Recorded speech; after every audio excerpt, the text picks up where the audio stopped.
welcome the Prime Minister of India, my friend. We're going to have a fantastic relationship, and it'll make both countries much stronger.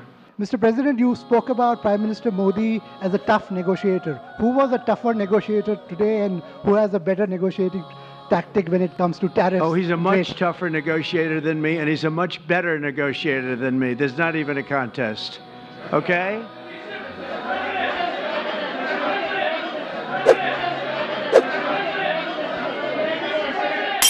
You've repeatedly called India a big abuser of trade and said it is really difficult to do business in India because of tariffs. Are you willing to make any concessions?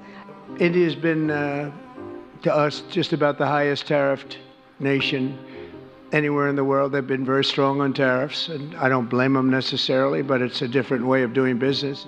We're going to have the same. We're going to have whatever India charges, we're charging them. Whatever another country charges, we're charging them.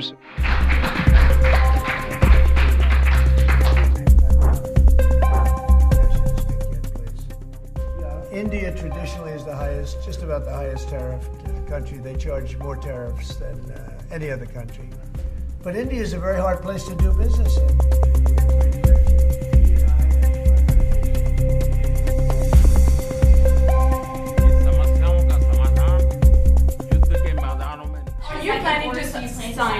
Are you planning to sign an executive order on reciprocal tariffs, sir? Yes, I am. In fact, I may do it today, and if I do it today, I could almost do it right now.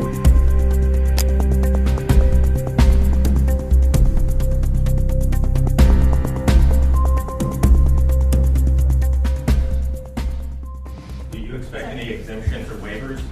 I don't expect that, no. This is a simple system, and there wouldn't be any. And in the case of Apple, I gave them a waiver exemption in my first term because Samsung was in South Korea, and Samsung didn't have to pay the tax because it was a tax on China, and Apple makes a lot of their product in China. So I did that because it wouldn't have been fair.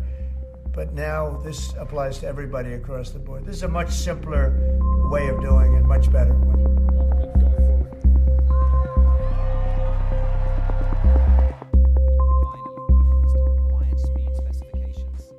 We have to have chips made in this country. Right now, everything's made in Taiwan practically, almost all of it, a little bit in South Korea.